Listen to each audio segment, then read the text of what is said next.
movemos en esos ámbitos. Bueno, la fotografía de moda es uno de los géneros más populares dentro de la fotografía.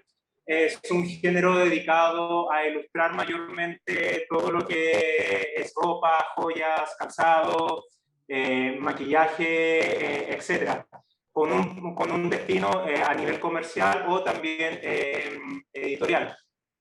Dentro de la fotografía de moda, personalmente, como fotógrafo de moda, encuentro que la fotografía de moda dentro del área, de todas las ramas que podemos encontrar en la fotografía, es una de las ramas más exigentes, porque no solamente tenemos el punto de vista del fotógrafo, sino también tenemos un grupo variado de profesionales trabajando en una producción de moda. Tenemos al fotógrafo de moda, tenemos al productor, tenemos al estilista, tenemos a la maquilladora y tenemos al director de arte. Y también tenemos al diseñador. Entonces tenemos varias personas incluidas dentro del área creativa, donde todos trabajan en conjunto para crear una pieza. Bueno, básicamente la dirección de arte es como la creación del mundo y volver las palabras algo tangible. Cuando ustedes hablan con un productor o con un cliente, lo que dice el cliente siempre son como palabras como, ay, sí, yo me sueño hacer un espacio con flores, que tengan, no sé, una cama, como árboles y todo, pero queda uno como realmente cómo es que lo voy a construir. Entonces, lo que debemos hacer los directores de arte es volver esas palabras que nos dicen los clientes o los productores o directores de cine, es volverlas tangible. Debemos tener la capacidad como de imaginar esas cosas que nos dicen tridimensional. Es crear también metáforas visuales y nos encargamos también desde el principio del proceso como generar la idea y el concepto. A veces el cliente mismo te dice a ti como cuál es la idea o cuál es el concepto que ellos quieren transmitir, pero uno como director de arte debe ser capaz como de entenderlo y lo que les dije de materializarlo. Y también de encontrar esos elementos perfectos que hacen parte como de la utilería y los props para comunicar bien ese mensaje. O sea, si a mí me dicen que quiero un jardín, entonces no voy a poner pues unos cactus si el cliente se está imaginando, digamos, un jardín de flores. Entonces debo saber como muy bien cuál es la estética, de dónde me voy a inspirar, qué público tiene la marca, qué paleta de colores también quiero como mostrar, y así es como yo construyo pues como todo el arte y realmente como que comunico la esencia y lo que es realmente la marca y es capaz de llegarle pues como al público objetivo y lograr vender, que ese es como el objetivo de la moda, más allá de mostrar una foto bonita como estas que ven acá que son de fotógrafos muy reconocidos, su fin siempre va a ser vender. ¿En qué quedaste? Disculpa que me desconecté un rato. Ya hablé sobre la dirección de arte en la fotografía de moda y tú estabas hablando acerca de la fotografía de moda. Bueno, para recapitular lo que le estaba comentando, chicos, disculpen, pero creo que el iPad se me tostó. No sé qué le pasó, pero estaba súper pegado. Retomando un poco lo que le estaba comentando, hay muchos fotógrafos de moda, incluso diseñadores, que utilizan como gran fuente de inspiración el arte para crear sus producciones. De hecho, yo mismo como fotógrafo de moda utilizo el arte como una fuente de inspiración. Más adelante vamos a dar las razones también porque a nivel estratégico, porque es bueno utilizar siempre referencias artísticas cuando nosotros preparamos un brief para presentárselo a un cliente o para presentárselo a personas que queramos incluir en nuestras editoriales. Bueno, lo primero que vamos a hacer, chicos, vamos a mostrar unas series de imágenes de algunos fotógrafos en relación con algunas obras de arte donde están sacadas inspiraciones. En la primera parte podemos encontrar El Sol de Mañana de Edward Cobb y una editorial de María Carla Boscono, no, perdón, de Javier Van Hoort. Aquí podemos ver una clara referencia a la pintura utilizando especialmente los elementos de la iluminación para crear el efecto de luz de ventana, que es muy utilizado también en la pintura clásica. Y también podemos encontrar una paleta de colores complementarios, donde podemos ver grandes rasgos de verdes con rojos y tonos más anaranjados, lo que dota a la pintura también de un bonito contraste y una bonita paleta de colores complementarios. También algo importante de tomar referencia estas pinturas es que debemos tener claro de que no vamos a hacer lo mismo cuando estamos viendo un referente, sino que analizamos la imagen y vemos qué elementos podemos coger, como decía Miguel, la luz de ventana, que es muy característica de eso y se usa mucho también en los sets, y hace alusión como a esas pinturas clásicas también. Los colores, la paleta de color también es algo que podemos tomar, el vestuario, las sombras.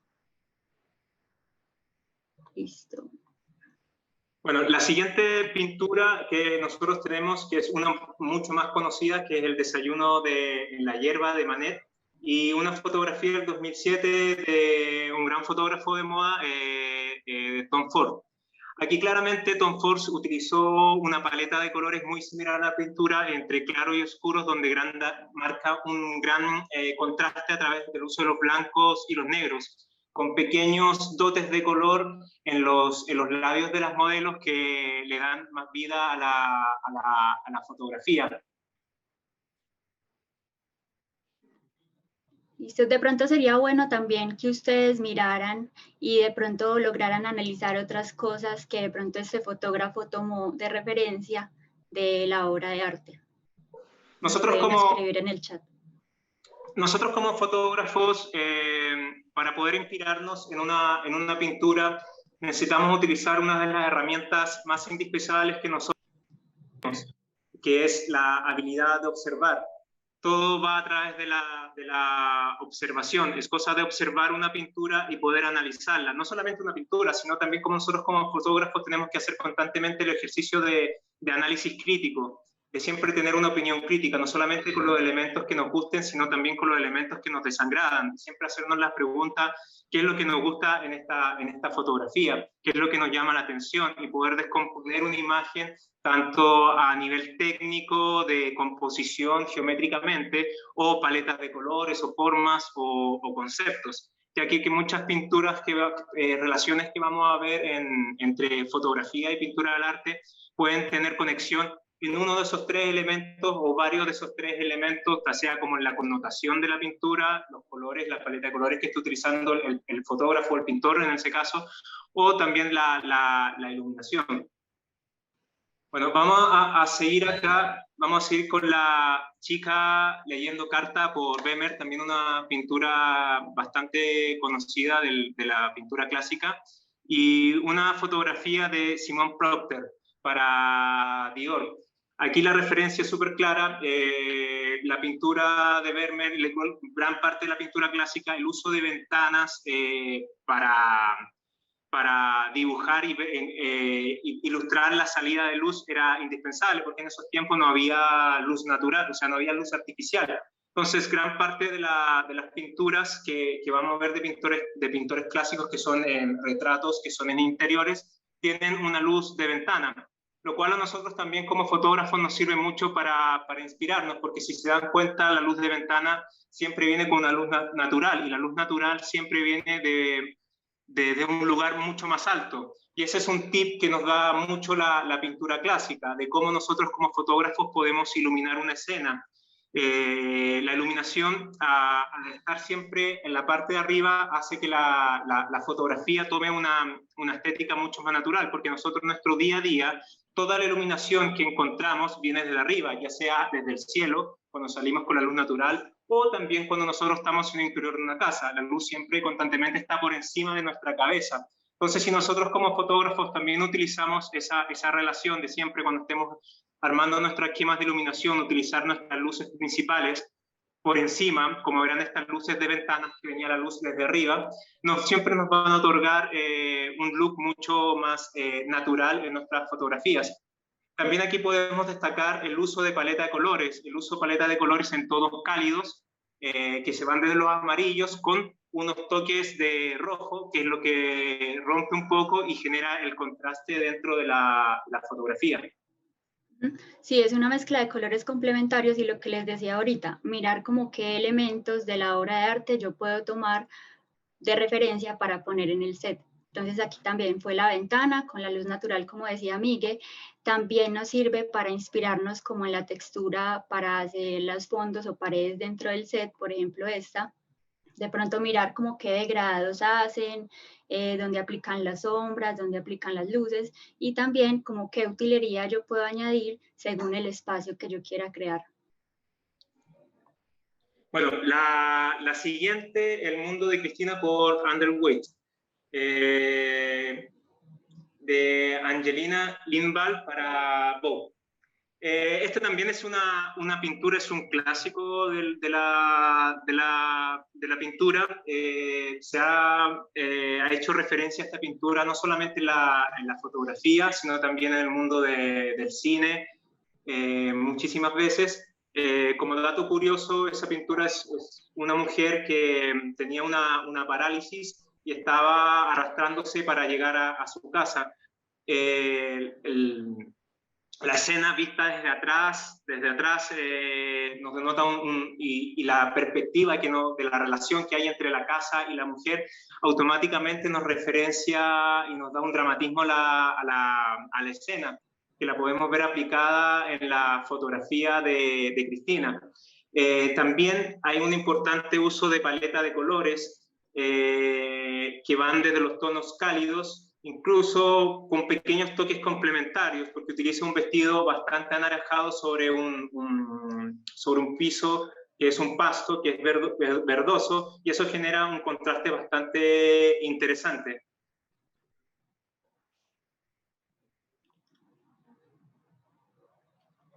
Listo. ¿No? Pasamos a la siguiente, es que sé que no estoy viendo aquí la diapositiva. ¿Pasaste a la siguiente? Sí, ya pasé a la siguiente. Listo. En las siguientes pinturas que vamos a ver, podemos encontrar el cuadro de Ofelia, de Everest Milais, que también es un reclásico que ha sido reinterpretado en el cine, en el teatro, en la fotografía, incluso pintores contemporáneos han seguido reinterpretando esta pintura. Aquí la referencia es una referencia ya literalmente, casi que literal, a la pintura, porque están distribuidos los elementos casi que de la misma manera. Una cosa que nosotros tenemos que entender, que generalmente se pregunta cuando yo doy este tipo de clases, es dónde está el límite de la copia con la referencia, porque hay que entender que una copia no es lo mismo que hacer referencia. En el mundo del arte, la referencia se ha utilizado incluso desde la misma pintura clásica, de pintores haciéndose referencia, como una gran herramienta para poder potenciar tu imagen. Les pongo un ejemplo súper claro. La fotografía en sí es un lenguaje, y como lenguaje tenemos tres variables que son súper importantes. Tenemos la persona que es el emisor, que da el mensaje, que en este caso es el fotógrafo. Tenemos el mensaje, que es la fotografía, y el receptor, que es la persona que va a estar viendo tu fotografía en la revista o en una publicación de Facebook. Mientras el mensaje, la codificación del mensaje sea más clara, de mejor manera va a llegar tu trabajo al espectador final. Cuando nosotros utilizamos referencias que son tan marcadas en el mundo del arte, que tienen una connotación en nuestro subconsciente, la historia del arte, la gente automáticamente hace un nexo, ve la fotografía y dice, Ofelia, automáticamente, o dice la que vamos a ver más abajo, o automáticamente dice, la última cena, y automáticamente se hace un clic y una conexión con la pintura mucho más rápido, mucho más fácil si no es una conexión. Es por eso que también la referencia, nosotros como creadores, hacer referencia a pintores, es una muy buena herramienta de potenciar nuestras imágenes y dotarlas de otro significado, para que la gente que está metida en el mundo de arte haga esos pequeños calces. Lo podemos ver un poco, como yo, como soy fanático de los cómics, Lo podemos ver, por ejemplo, cuando tú ves una película de Marvel o cuando ves una película de DC y de repente ves una referencia que están haciendo algún cómic o alguna cosa que tú dices, ah, yo lo entendí. Pasa exactamente lo mismo, se genera una conexión directa con el espectador. Es por eso también que en el mundo del cine se utiliza mucho ese tipo de referencias, para generar una conexión mucho más estrecha con el receptor. Y así el mensaje queda mucho más claro. Listo. En la siguiente imagen sería bueno hacer el ejercicio de que ellos trataran de decodificarla y decir de pronto qué elementos ustedes ven importantes en las fotografías según este referente del artista. A ver si ustedes conocen un poquito de Oliver Spice, que es un pintor muy minimalista y que utiliza paletas de colores muy planas. Ajá, exacto. Santiago dice la paleta de colores. Ahí claramente hay una relación entre la paleta de colores, entre la fotografía y la pintura. Exacto. Ajá. Perfecto. Geometría, dicen acá. Fondos planos y geométricos. Exacto. Hay una relación muy interesante en cuanto al color. Si ustedes miran la paleta que está utilizando, es una mezcla de paletas de colores cálidos con un fondo de colores fríos. Esa es una muy buena forma de generar tensión a nivel de la imagen. Utilizar un fondo frío y colores cálidos de frente. Generan un contraste muy bonito, muy armonioso, no tan agresivo como una paleta de colores complementarios que vendría a ser un fondo verde sobre un objeto rojo por delante. No sé si tú quieres agregar algo más. También en esta fotografía lo que hicieron fue lograr una triada, que es uno de los esquemas de color más difíciles de lograr, casi no los vemos. Entonces yo creo que es algo que también se puede explorar mucho en las editoriales y de pronto no llegar a ser lo mismo que todo el mundo hace o el esquema más fácil, sino también como retarse y crear otras paletas de color diferentes. Ajá, Mauricio, amarillo, azul y rojo. Y también, exacto, por ejemplo, en estas fotos, la creación de arte, pues se ve como que no es tan compleja y es fácil de lograr como algo así minimalista. Se puede lograr, por ejemplo, con 2 cartulinas de colores, ya que si ven estas imágenes no son como tan tridimensionales, todo es muy bidimensional y parece como un dibujo, así como la obra del artista.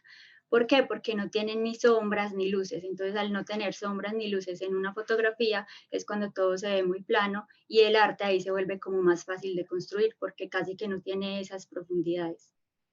Ese es un claro ejemplo de que el arte no tiene que ser algo sumamente complicado, sino al final exacto, es cosa de la ejecución y un buen manejo de lo que yo siempre digo, de los conceptos básicos dentro de, no solamente de la fotografía, sino del área artística, que es colorimetría, simplemente color, saber cómo combinar colores y saber cómo funciona la distribución de los elementos en el espacio.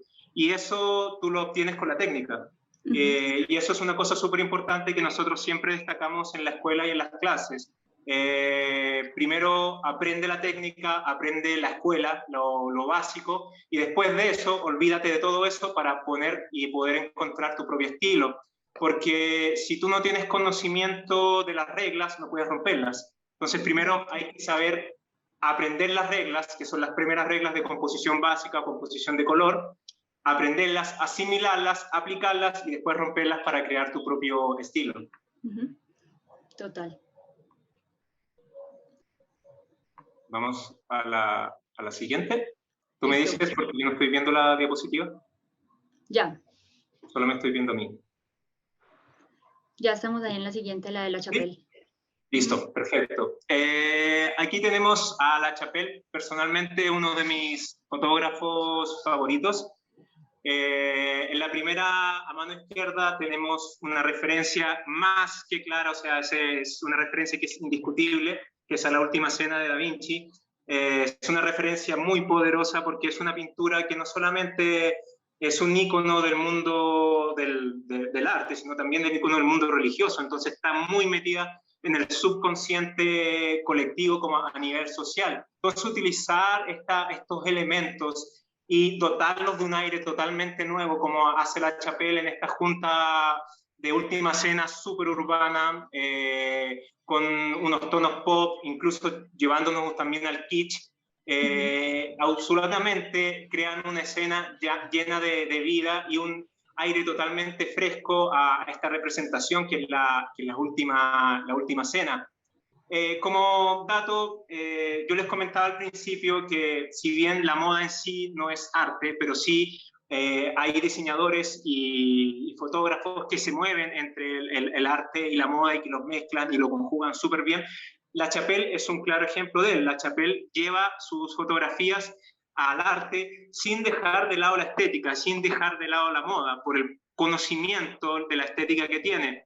Yo tuve la oportunidad de estar en una entrevista de La Chapelle en una charla que dio en Santiago y me gustó mucho porque muchas veces como creadores, como fotógrafos, estamos muy preocupados de lo que es el estilo, de mi estilo es este, yo hago arte, yo hago fotografía. Y a La Chapelle en ese día le hicieron una pregunta súper simple. ¿Cómo él consideraba su fotografía? ¿Él la consideraba arte o la consideraba fotografía? Él dijo simplemente que no le importaba, que él lo único que le interesaba era hacer sus producciones, hacer su fotografía. Ya la consideración, si la gente lo considera arte o lo considera moda, lo considera ambos, queda para el espectador. Y eso es lo que nosotros como creadores hacemos. Nosotros creamos la imagen y ya después es el espectador el que da la connotación. Pero como yo digo, lo importante es saber crear ese mensaje, es tener una buena codificación para que lo que nosotros tenemos en nuestra cabeza quede absolutamente bien plasmado. Como otro dato curioso también de La Chapelle, La Chapelle en sus inicios, Bob lo contrataba mucho para hacer producciones y él mismo gastaba 3 veces del presupuesto que le daba Bob para hacer sus producciones, porque el compadre tenía una visión tan clara que lo quería y una obsesión por lo que necesitaba lograr, que a él no le importaba irse a la quiebra por crear sus fotografías. Y ahí también nos podemos ir incluso hasta otro tema, de la pasión, como nosotros como creadores, como nosotros creamos a través de nuestras pasiones, y eso se nota claramente en el producto final. Y también hablando un poco de lo kitsch, que realmente es como la estética que lo representa a él. Si ustedes buscan La Chapelle en Google, van a ver y analizar todas sus fotografías, son muy como del pop, del kitsch, y si no están familiarizados con la palabra kitsch, es como la mezcla de muchos estilos. Entonces pueden mezclar desde lo barroco, desde lo clásico, desde el pop, desde el surrealismo, pueden mezclar como realmente hasta todas las corrientes artísticas o cualquier estilo para lograr una imagen que es como lo que hace La Chapelle. También se caracteriza ese estilo por una mezcla de colores muy saturados, o sea, colores como en su tono más puro. No se usan casi como ni colores pasteles, ni colores como negros, blanco, colores neutros, sino que más bien son colores intensos en su tono más puro. Igual una de las características en la que podemos encontrar el kitsch es siempre la saturación de elementos. Siempre la superposición de elementos y saturarlos. Y la repetición, como decía Andrés. Total. Bueno, pasamos a la siguiente. Hay un micrófono, sí, creo que está sonando. André, ¿lo puedes silenciar, por favor, si me pierdo?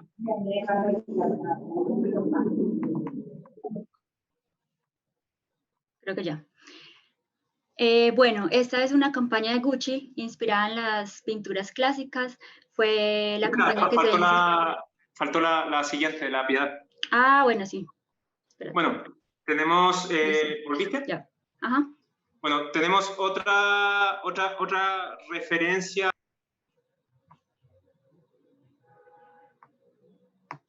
Salgo de la reunión. Ya. Sí.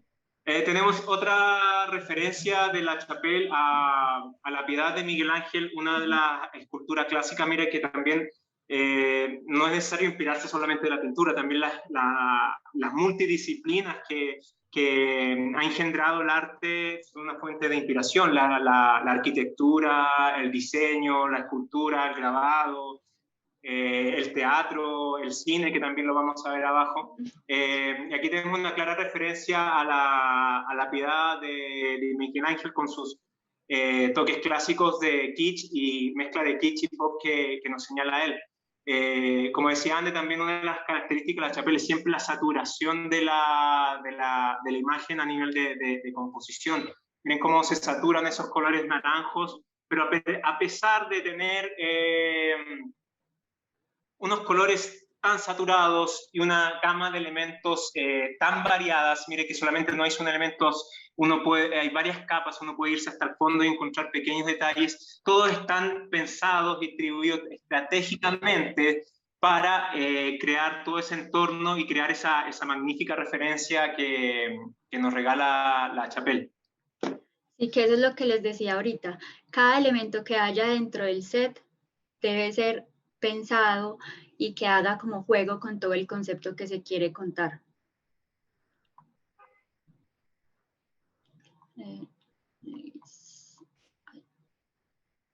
Listo, como les decía ahorita, esta es una campaña de Gucci inspirada en las pinturas clásicas. Es la campaña de primavera-verano del 2018 y lo que hicieron fue hacer ilustraciones digitales mostrando las prendas y creando mundos surrealistas. Todos son inspirados en pinturas clásicas. La primera es la misma que veíamos ahorita de Ophelia. Esta, como ven, se caracteriza por el surrealismo y por estar las mujeres en las nubes como pescando. Esta es una obra similar a la de Dalí, no sé si la han visto, que es la que tiene un tigre. Y esas dos también son obras inspiradas en pinturas clásicas. Entonces lo que hicieron fue crear bocetos digitales y también después hicieron como un pequeño cortometraje para mostrar como bien las prendas, pero también es inspirado pues como en estas pinturas y todo es así como en ilustración digital. Entonces miren que hasta Gucci, que es una marca muy grande, toma como referencia las pinturas y realmente lo muestran de verdad en sus colecciones para vender, no solo de manera, claramente es una campaña enfocada a lo editorial, pero como les dije ahorita, lo que busca la moda y el propósito de la moda es vender y ser comercial. Es interesante lo que se hace en esta campaña. Por ejemplo, abajo, que es una clara referencia al Jardín de las Delicias, que pueden ver abajo de Ofelia. Hay una armonía súper rica entre la ilustración que crean y la fotografía, porque hacer eso en fotografía de moda no es fácil. No es algo súper sencillo, porque estás mezclando dos mundos totalmente diferentes, que puede quedar muy chabacano, muy hecho mal, pero aquí hay una mezcla súper bonita entre dos mundos. Y te genera la conexión automáticamente pictórica. De hecho, no aparece en fotografías, de hecho, nos referencian mucho más a pinturas que a fotografías. Entonces, también ustedes tienen que pensar que detrás de estas marcas no solamente está el fotógrafo, sino también hay un trabajo súper teso en cuanto a investigación a la forma, en la investigación al color, en cuanto a la investigación del concepto. Cada elemento que ustedes ven ahí puesto en esas imágenes tiene un porqué sí. No es porque se me ocurrió y se me dio la gana.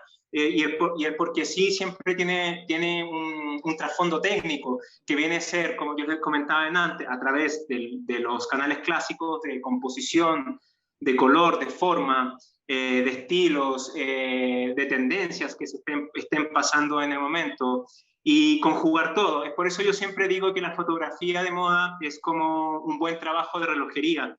Y a mí siempre la fotografía de moda se me ha hecho a nivel como se trabaja muy similar al cine, porque tú tienes en el cine no solamente al director, que el que dirige todo, sino también tienes una gran cantidad de profesionales, expertos en su propio ámbito, trabajando en conjunto para crear una película.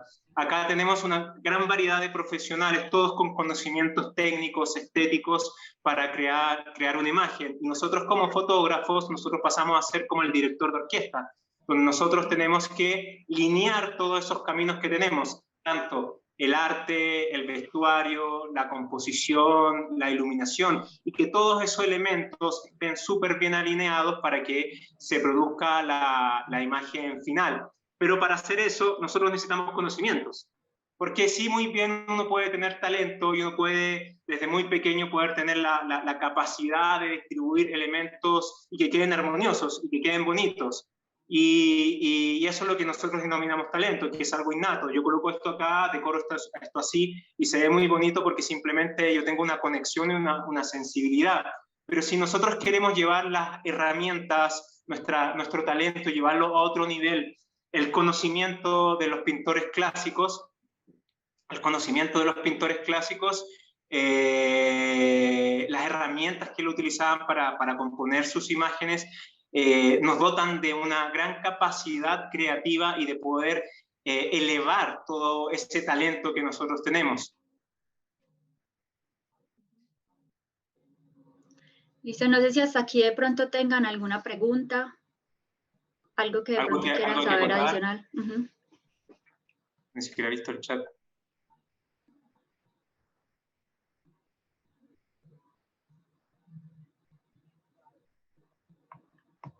Bueno, no hay preguntas. Entonces sigamos.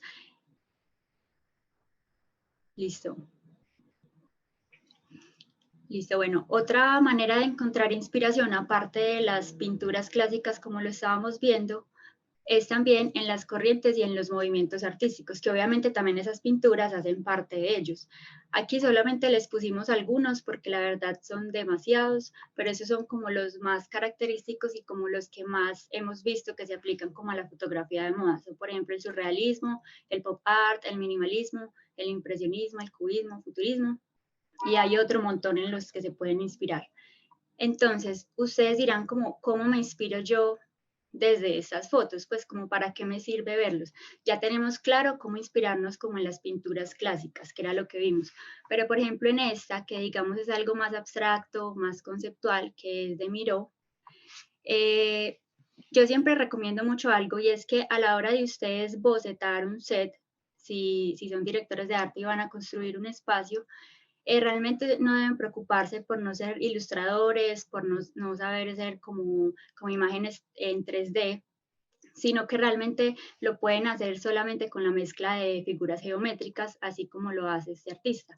El fin de este artista es mostrar su obra, obviamente artísticamente, pero yo tomo ese referente y digo como, bueno, este es mi set, entonces, ¿cómo me sirve? Puedo poner el fondo amarillo, puedo poner una modelo con un vestido azul, digamos, los props negros, y así como que ya mi cerebro es capaz de imaginarse viendo esta imagen, cómo va a quedar mi fotografía final. Porque muchas veces es difícil como imaginarse lo que queremos y realmente si tomamos, digamos, la inspiración de una de estas obras, es como más fácil visualizar lo que queremos lograr. También, por ejemplo, en esta de Magritte, cómo él hace los difuminados, que también nos sirven mucho para hacer las texturas. Este también nos puede servir como para mirar ese contraste de complementarios, de pronto mirar cómo queda el rojo y el verde con un fondo gris. Eso nos sirve, como les dije, como para visualizar lo que vamos a lograr dentro del set.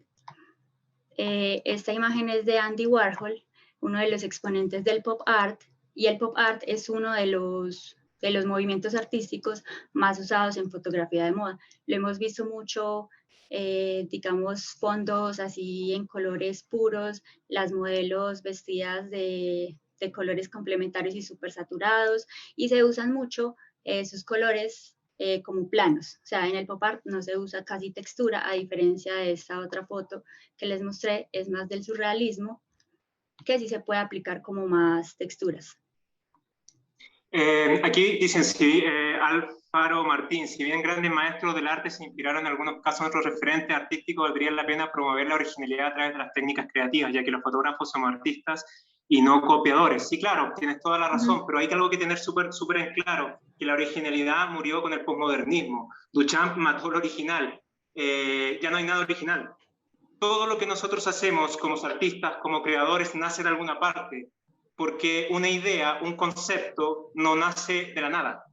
De hecho, todo tiene que nacer una inspiración. De hecho, por eso los principios del arte eran inspirados en la naturaleza, porque era lo que había. Desde ahí nació el arte, de la representación del hombre, de la necesidad de representarla en la naturaleza, desde las cavernas de Nazca hasta la pintura clásica, de cómo como seres humanos representamos. Duchamp, creo, Baudelaire, perdón, ya lo decía, ya en el arte ya está todo hecho. Ahora queda lo interesante de explorar nosotros como artistas, son las nuevas técnicas y las nuevas tendencias que las nuevas tecnologías constantemente nos están dando para poder potenciar y poder reconstruir y resignificar constantemente el arte y como nosotros como creadores. Pero como nosotros como creadores nunca partimos de nada, siempre partimos de una idea, partimos de una imagen que vimos cuando pequeños, partimos de una emoción. Siempre hay algo donde nosotros sacamos la inspiración, que no es lo mismo que copiar. Sacarse e inspirarse no es copiar, es algo que siempre se ha hecho y que siempre ha hecho el ser humano. Así no solamente en el arte, sino también en la tecnología, en las ciencias sociales, en la biología, en la química, en la física. Nada parte desde cero. Aquí hay otro punto también que hay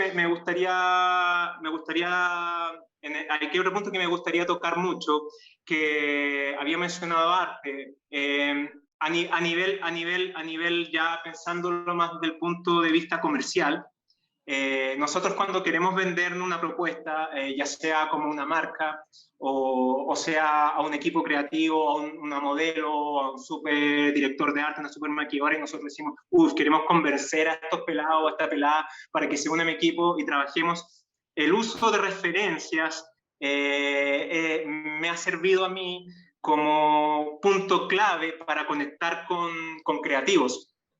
Por ejemplo, si yo estoy en el brief, si yo en el brief, por ejemplo, no sé si ustedes conocen la palabra brief. La palabra brief viene del inglés que significa sumergirse, que es un término que utilizan los buzos cuando hacen una rápida ¿cómo? Sumergición. Se me olvidó el nombre. Bueno, cuando se sumergen rápidamente.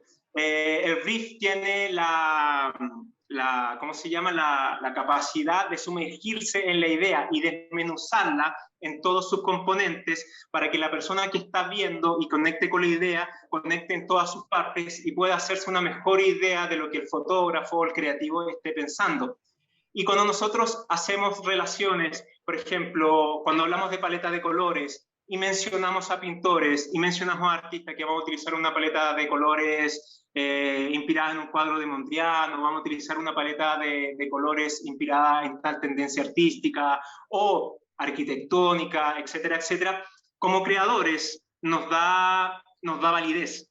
Automáticamente como creadores, la persona que está atrás va a decir, bueno, esta persona sabe de lo que está hablando porque está haciendo conexiones. Como decía un gran profesor mío, que era un profesor teórico del arte, tú no eres nadie. Fue lo primero que nos dijo cuando entró a la clase. Ustedes no son nadie. Es por eso que nosotros en la teoría del arte usamos referencias. Cuando nosotros no hacemos un escrito sobre teoría del arte y analizamos una pintura, buscamos otros teóricos que hayan hablado de él y que puedan apoyar nuestra visión o que nos sirvan de complemento para apoyar nuestra visión. Porque ya otras personas lo hicieron, ya otras personas trabajaron. Entonces, ocupar referencias constantemente para la creación de nuestros briefs ayuda mucho a conectar con la gente creativa, porque la gente creativa también está en la misma área. La gran mayoría ha pasado por la escuela clásica, ha pasado por los pintores clásicos. Entonces, cuando nos hacemos esas referencias, pensándolo más a un nivel estratégico, podemos conectar de una manera mucho más rápida con lo que nosotros queremos realizar y con las personas que queremos invitar a nuestros proyectos para que nosotros ganemos un poquito más de credibilidad como pensadores, como creadores también. Sí, y realmente para crear nos podemos inspirar en todo lo que nos rodea, desde la naturaleza, la arquitectura, las mismas personas, todo. Simplemente estos son como ideas para cuando uno se sienta bloqueado, saber de pronto de dónde coger y de dónde también me puedo inspirar y saber cómo coger esos elementos que son referencias, más no hacerlas pues obviamente igual, que realmente cualquier cosa que veamos no la deberíamos hacer igual, como decía Miguel, sino simplemente aprender como qué elementos y cómo podría yo coger esa inspiración que me da el arte, también que me da la naturaleza, que me da las personas, que me da la arquitectura, todo. Realmente todo lo que nos rodea nos podemos inspirar. Y eso es súper cierto lo que dice André, porque nosotros aquí estamos viendo solamente una parte, que es el arte. Porque nosotros no solamente nos podemos inspirar el arte, también, por ejemplo, la política es una gran inspiradora para el arte, para la fotografía, para todo. La situación socioeconómica, sociopolítica, todo lo que está pasando a nivel de sociedad. Nos puede servir como inspiración. Lo que nosotros vemos en el diario, en las mañanas, las noticias, un chisme incluso, cualquier cosa puede ser una fuente de inspiración, la vida misma, tus propios procesos, tu propio dolor, no sé, pasaste por una situación dolorosa, porque lo que es el arte como herramienta, la fotografía incluso puede ser un gran conector de catarsis, de tú poder sacar lo que tú tienes, poder expresar no solamente el gusto o lo que te llama la atención, sino poder expresar tus sentimientos y tus emociones a través de la forma, de los colores, de la expresión de la modelo.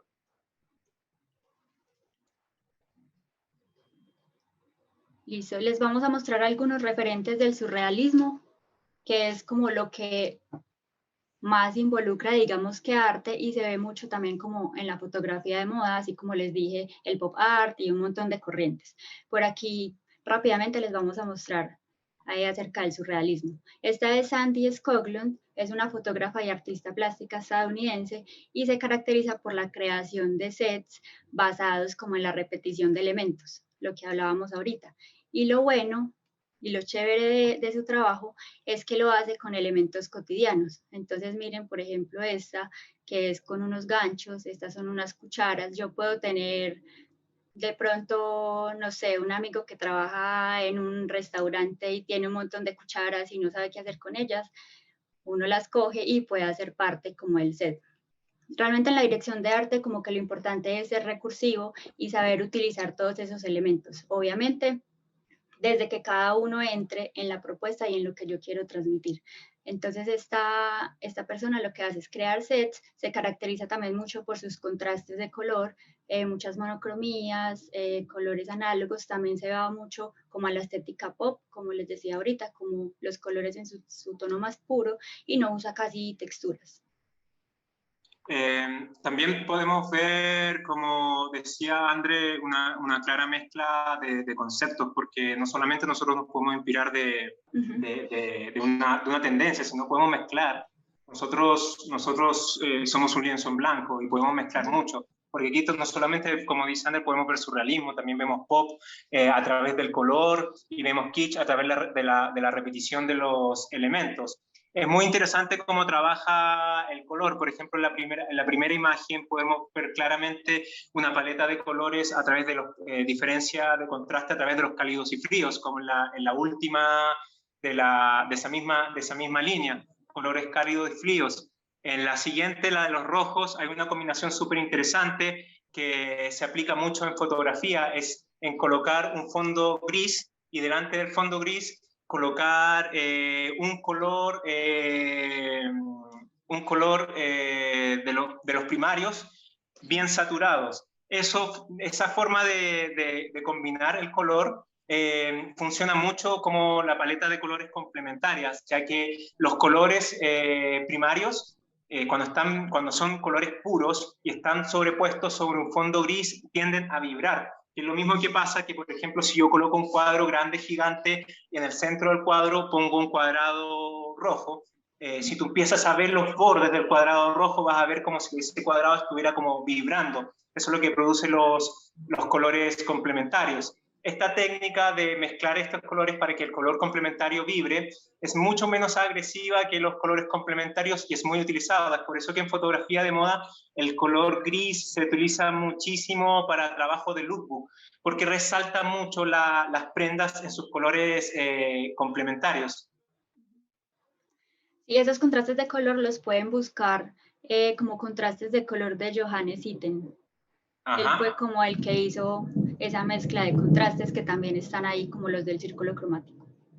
Igual hay una aplicación, yo no sé si la conocen, que ustedes colocan en Google, Adobe Color. Se les va a meter como una parte donde ustedes pueden crear sus propias paletas. Incluso uno puede colocar, si uno quiere crear una paleta análoga, uno indica el primer color principal que uno quiere utilizar o hacer una triada, por ejemplo azul, y automáticamente el programa te indica los otros colores que vendrían a ser sus equivalentes análogos o complementarios. Y me parece una súper buena herramienta para poder sacar paletas de colores, porque no solamente tú puedes, en esa herramienta no solamente puedes hacer paleta de color, sino también puedes importar una fotografía y esa fotografía te saca automáticamente la paleta de colores. Entonces tú puedes ir buscando referentes fotográficos que aquí te llamen la atención y que tú digas, uy, qué chévere esta paleta de colores, me gustaría poder recrearla en algunas de mis producciones.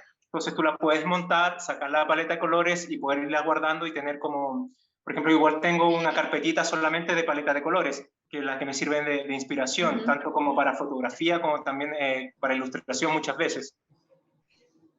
Ahí Diego León la compartió al chat para que lo tengan. Muchas gracias. Gracias. Otro fotógrafo del surrealismo es Oleg Oprysko. Lo lindo de él, más que sus imágenes, claramente, es que al principio uno piensa que él hizo todo el arte en postproducción, pero realmente todo el arte es construido, todo 100% montado, cosita por cosita. Lo pueden ver el backstage de estas fotografías en el Instagram, ahí se los dejé, es @oprisco, y él ahí en las historias destacadas pone como los backstage de sus fotografías y de verdad que es impresionante porque así a simple vista parece como si ciertos elementos los montara en postproducción, pero no, realmente todo es real.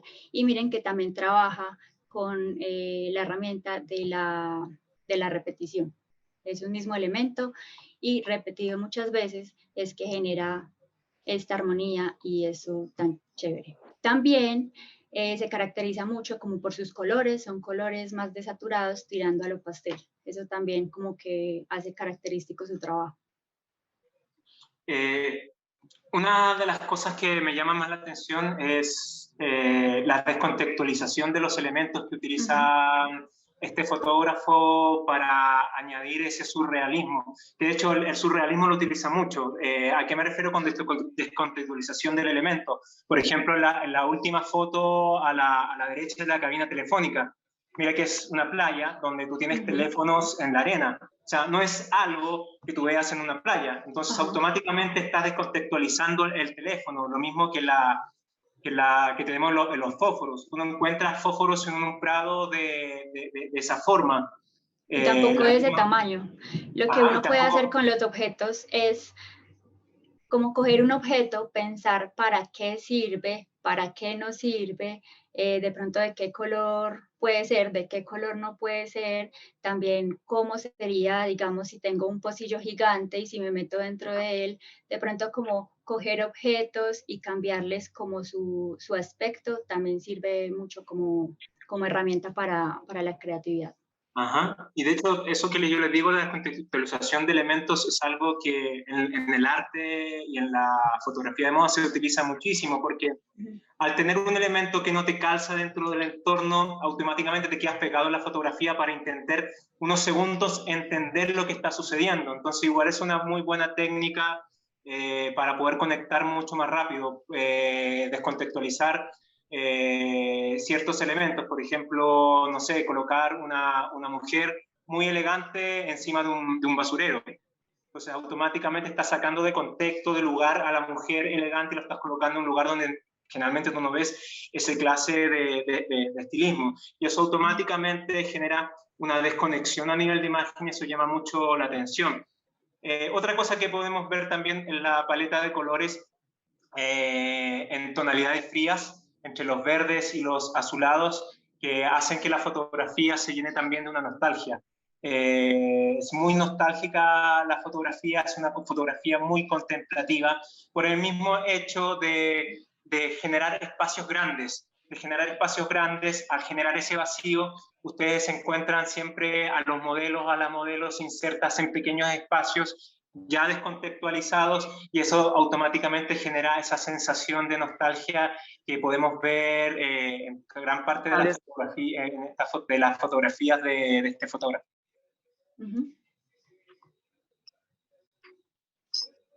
No, tú me dices, pasamos al siguiente, ¿no? Sí, ya. Bueno, Recuenco, gran Recuenco. Yo soy fan, me declaro fan de Recuenco.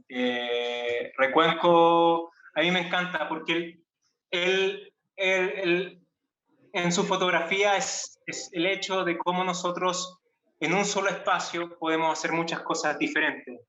Recuenco, la gran mayoría de sus fotografías están hechas en ese cubo que él hace, pero cada fotografía, por los elementos que él utiliza, es totalmente diferente y es un mundo totalmente aparte. Entonces aquí hay una recursividad de la estética y de la imaginación muy grande para poder llevar el mismo escenario muchísimas veces, porque aquí solamente vemos 4 fotos, pero gran parte de la fotografía de Recuenco está llena de, es casi lo mismo, es ese espacio de diferentes, de miles de maneras de formas, y siempre con una iluminación que la podríamos ver también desde la pintura clásica, porque siempre la iluminación de Recuenco viene desde arriba. Si se fijan en la primera fotografía, hay una pequeña ventana, que es la típica ventana de taller de pintor clásico, que después vamos a ver más adelante en uno de los pintores que yo me inspiro mucho para iluminar, que es Rembrandt. Entonces, no solamente la iluminación de Recuenco, que si bien es una bonita iluminación, pero también es una iluminación que es muy clásica, que viene de la pintura clásica. Esa yuxtaposición de elementos en cada situación vuelve única cada fotografía.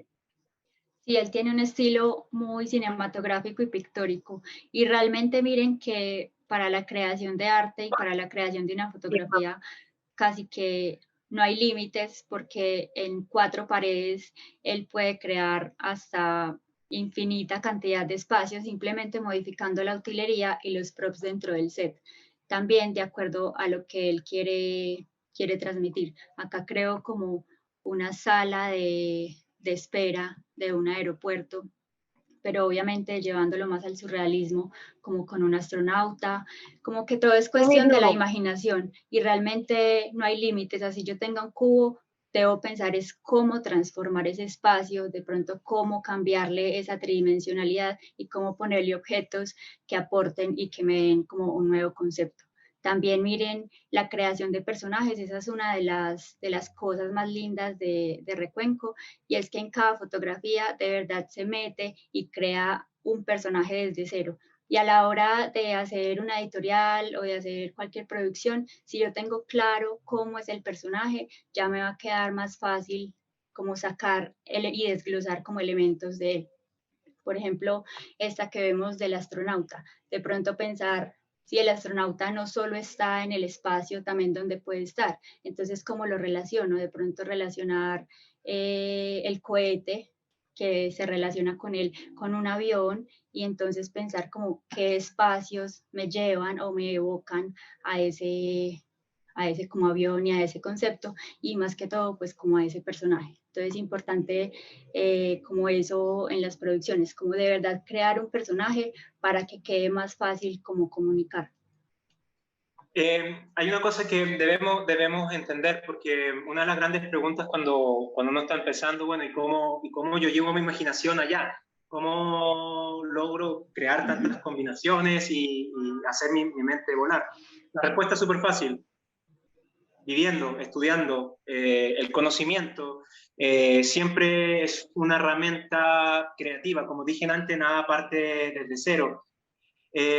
Yo hace muchos años tuve la oportunidad de hacer un libro donde en Chile fue una recopilación de grandes artistas de la época de los 70, ya artistas que ya tenían su trayectoria de la vieja escuela y que todos ya estaban posicionados dentro de la escena artística chilena.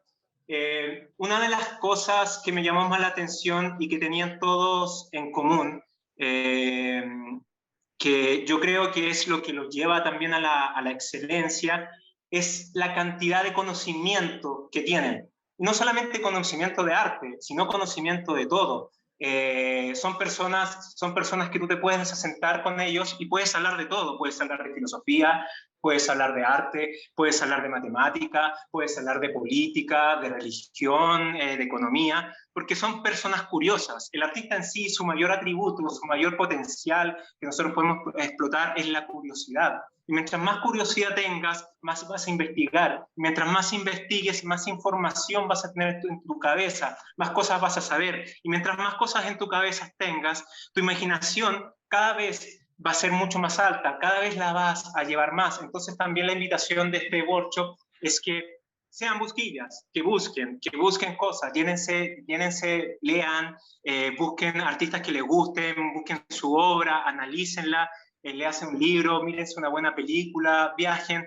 Todo eso, si ustedes ven algo en común en los grandes artistas que han trascendido en la historia, eran personas que viajaban por todo el mundo, eran bohemios, que vivían la vida totalmente al máximo, eran personas que constantemente estaban buscando fuentes de información, fuentes de inspiración. Picasso era una persona que viajaba por todo el mundo, cuando creó la Guernica fue a África y se llevó muchas cosas de África.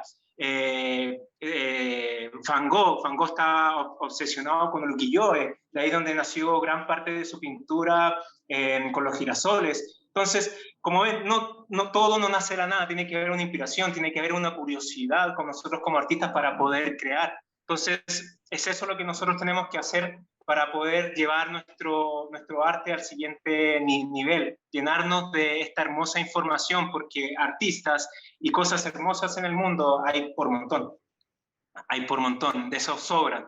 Y tenemos una herramienta que poco utilizamos, que es el Internet, que podemos meternos al Louvre, de hecho, en este mismo momento, y hacer un tour virtual con una resolución 4K. ¿Cuántos de ustedes han hecho eso? Es un espectáculo. Podemos meternos en la tumba de Tutankamón y viajar por la tumba de Tutankamón en 3D. Y eso es un espectáculo, es algo que las nuevas tecnologías nos han dado la oportunidad de poder aprovechar. Y es una herramienta, como dice, es una herramienta. Tú puedes utilizar una herramienta, un martillo para parar una mesa coja, o puedes utilizarlo para martillar. Y el Internet es eso, podemos utilizarlo para nosotros, para nuestro ocio diario, para chismosear a la gente, o podemos utilizarlo para enriquecernos constantemente de muchas cosas que están pasando en el mundo y viajar a través de una simple pantalla. Podemos estar encerrados por el COVID 24/7, pero aún podemos viajar. Las nuevas tecnologías son una gran herramienta para poder llenarnos de creatividad. Bueno, Tim Walker es un fotógrafo de moda británico. Como vemos, también sus fotografías son muy de aspecto cinematográfico, también como muy teatral. Si ustedes ven, pone elementos como demasiado teatrales y cada elemento que pone de verdad que hace parte como de todo su concepto. Una de las características en sus fotografías es el color, que maneja como los tonos un poco desaturados y crea como pequeños contrastes dentro de ellos. Tim Walker realizó esta campaña de Louis Vuitton, es hermosa y miren que maneja como todos sus tonos monocromáticos, al igual que esa fotografía del lado. Miren que la pared del fondo es como en ese color aguamarina y el vestido también, casi que uno ve sus fotos y se camufla también como el arte con el personaje y con el vestuario, que se vuelve algo como demasiado armónico. Sí, Tim Walker es un fotógrafo que su arte es, ahí dice, surrealista, es totalmente surrealista. Los espacios que crea son muy contemplativos, son de quedarse mirando constantemente. Como decía Andrés, siempre está trabajando con una paleta monocromática y creo que es una decisión a propósito trabajar con una paleta monocromática, porque al tener una paleta monocromática no hay tanta distracción de la forma, entonces podemos apreciar mucho mejor la forma y en todo su esplendor. Por ejemplo, los espacios que son como lunares, También la distorsión de la imagen es súper importante en muchas de sus fotografías. Él utiliza la distorsión, por ejemplo, en las fotografías que son azules podemos ver un gran uso del gran angular. Yo me atrevería que casi a decir que es casi un ojo de pez, no completamente, pero casi un ojo de pez, que es casi que no es utilizado en la fotografía. A nivel técnico no es muy recomendado utilizar un gran angular dentro de la fotografía, pero él lo utiliza como un recurso narrativo, ¿me entienden? Entonces eso también es importante, saber cómo utilizar las herramientas, porque por ejemplo yo si van a la escuela y van a primer nivel, cuando se empieza a hablar de la fotografía y se empieza a hablar de los objetivos más recomendados en fotografía son los 50 milímetros y el 70-200 en fotografía de moda, porque son lentes que no producen tanta distorsión de la imagen, lo que quiere decir que la imagen que ustedes van a ver es muy similar a la que yo puedo estar proyectando al ver a una persona con mis propios ojos. Y eso es lo que busca un poco la moda, retratar eso. Pero como yo siempre digo, en la fotografía hay normas que hay ciertas reglas, pero esas reglas se pueden romper. Pero hay que tener una noción de por qué nosotros rompemos las reglas. No porque quedó bonito, sino también que tiene que haber un trasfondo. Y aquí Tim Walker es claramente, él utiliza esa distorsión del lente para dotar más de su realismo a sus fotografías. También una de las cosas que me llama mucho la atención de él son los espacios. Gran parte de su fotografía siempre los espacios son muy amplios, porque igual el arte, hay mucha producción del arte, entonces hay buena intención de mostrar todo eso.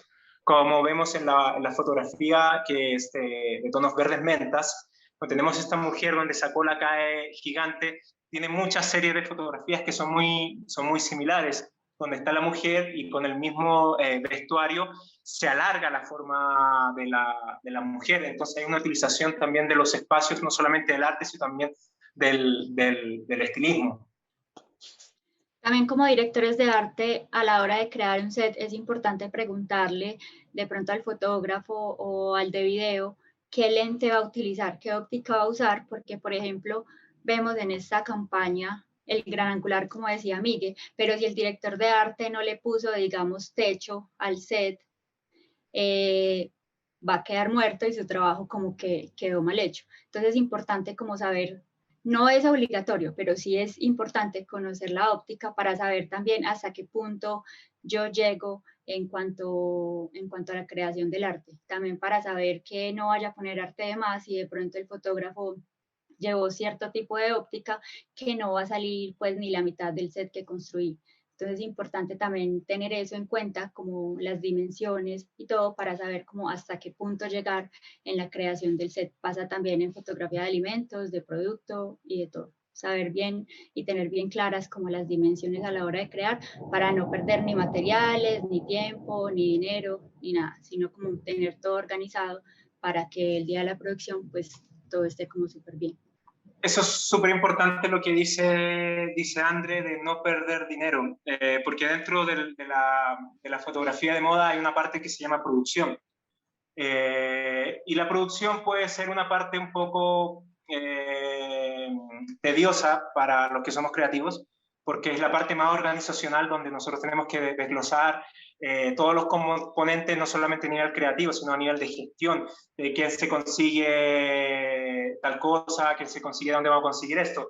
Entonces, a nivel de construcción del arte, si tú vas a hacer un arte gigante y al final terminas haciendo las fotografías en una esquina, hay un derroche de dinero, o sea, podríamos decir que hay una mala producción detrás de esa fotografía, porque ningún cliente quiere invertir 3 millones de pesos y ver que sus 3 millones no están siendo utilizados. No solamente ningún cliente, nosotros mismos como creadores no queremos crear una gran inversión y no utilizarlo. Entonces, al momento de crear un escenario, de tenerlo en la mente, también hay que ver cómo vamos a fotografiarlo, como dice André, los lentes que vamos a utilizar, si vamos a utilizar todo, si es necesario hacer un arte sumamente grande, porque yo he visto muchos errores, generalmente se ve mucho en los primeros cursos que se ven en la escuela, de por ejemplo, hacen un arte para un beauty y hacen un arte gigante, y al final un beauty es rostro.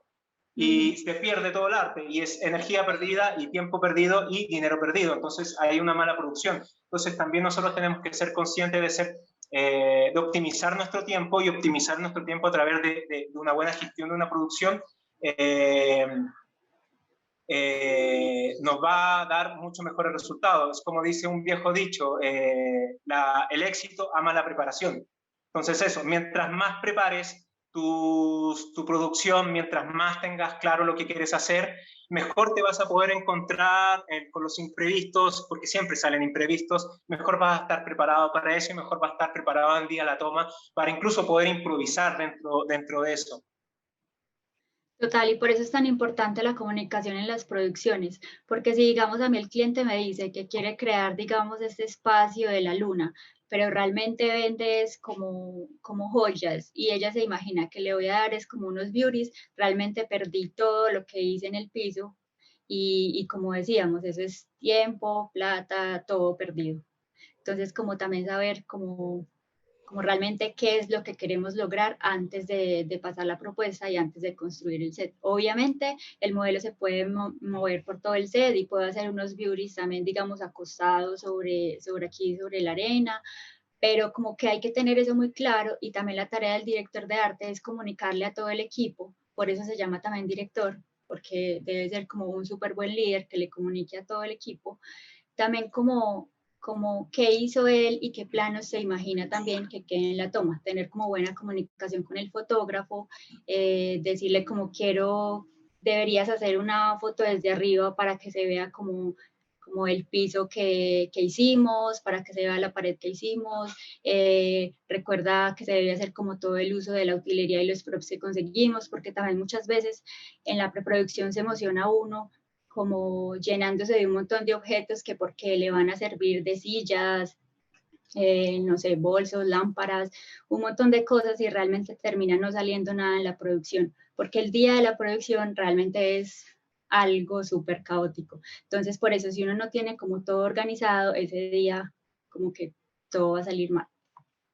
Entonces, por eso es tan importante volver a recalcar lo que nosotros como fotógrafos de moda o en una producción se prepara el brief primero, porque es para poder conectar la idea de todos los creativos, porque yo en este momento digo rojo y te aseguro que las 50 personas que están conectadas van a estar pensando en diferentes tonalidades de rojo, diferentes tipos de rojos.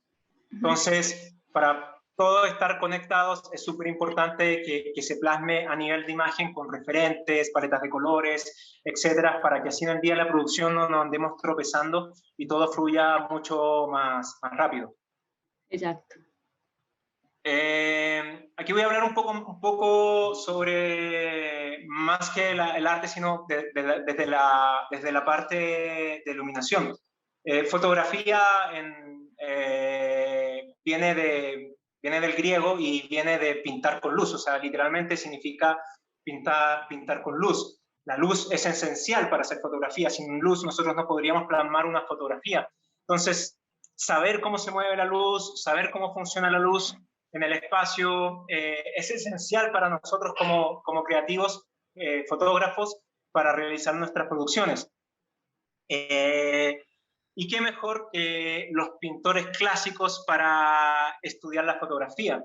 Los pintores clásicos fueron personas que pasaron toda su vida y prácticamente todo su día lo dedicaban al estudio de la forma, al estudio de la luz y del color, cómo la luz incidía sobre un objeto y este proyectaba las sombras y los tonos de colores sobre ese objeto, cómo hacer un objeto más tridimensional, que empieza desde el Renacimiento, porque si ustedes saben, antes del Renacimiento estuvo todo lo que es la Edad Media, la Gran Edad Oscura, y antes de eso no habían proporciones. Si ustedes ven la pintura en esos tiempos era bidimensional, no tenía texturas, no tenía proporciones. Entonces desde el Renacimiento, después, aprovechando un poco tocar ese tema después de la gran pandemia que hubo, que fue la peste negra, empezaron a aparecer todos estos grandes pensadores donde el uso cognitivo de nuestro cerebro, el poder de análisis que nosotros teníamos sobre las cosas, empezó a tomar una gran importancia, de donde nacieron las primeras ciencias, la química que derivó de la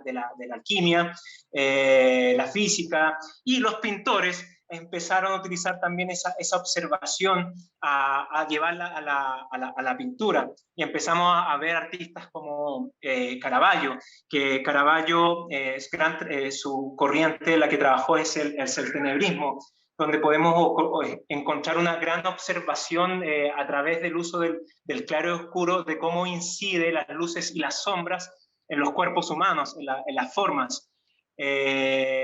Caravaggio tiene un gran uso, como yo digo, del claro oscuro y del contraste. Una de las cosas que podemos encontrar en común de estos pintores clásicos es lo mismo que lo decían antes. Miren las sombras, cómo se proyectan y cómo se proyectan las luces, siempre desde un punto alto hasta un punto más bajo. Por ejemplo, en la pintura de la mitad, miren cómo se proyecta la sombra en la comisura del labio, en la sombra de la nariz. Ese es un esquema clásico de iluminación que se utiliza para beauty o para retrato, que es un esquema mariposa, que es una luz frontal a 45 grados arriba, que es una luz que al ser frontal aplana mucho los objetos, pero sirve para eliminar las texturas. Entonces, para beauty sirve mucho para eliminar las texturas que nos produce la piel. Entonces, de estos pintores podemos encontrar una gran fuente de inspiración para sacar esquemas de iluminación y empezar a implementar estos conocimientos en nuestra fotografía. No sé si tú quieres agregar algo, André. No, sigamos con el siguiente. Estoy en John Everett. John Everett Millais. Aquí les traigo otro pintor clásico, que es el pintor de Ofelia.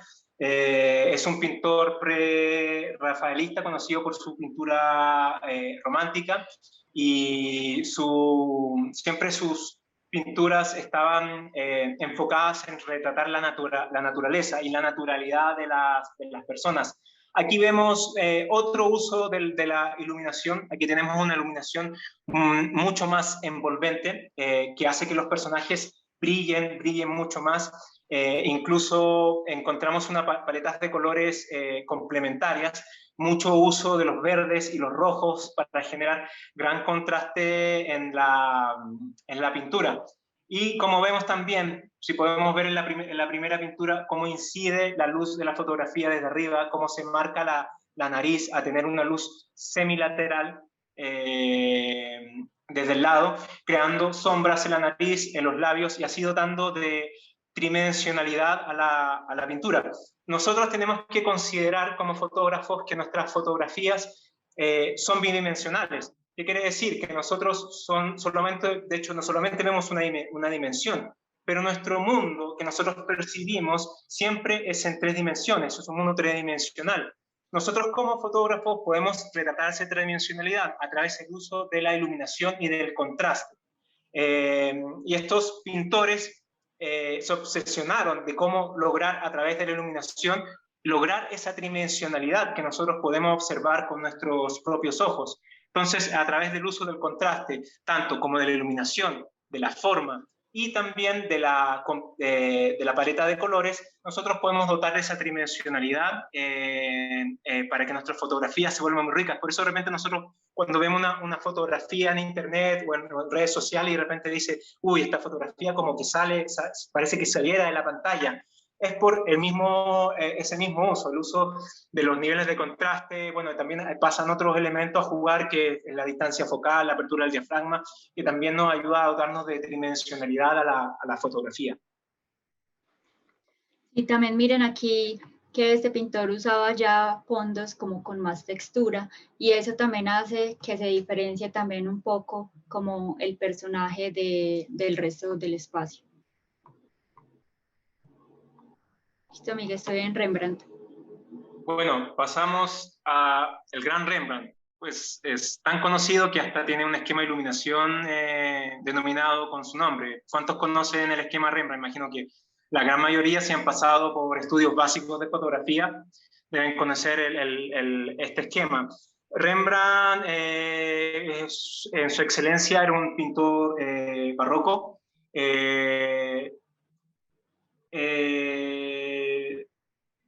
Una de las cosas más comunes que podemos encontrar en Rembrandt es la cantidad de contraste que hacía a través del claro oscuro.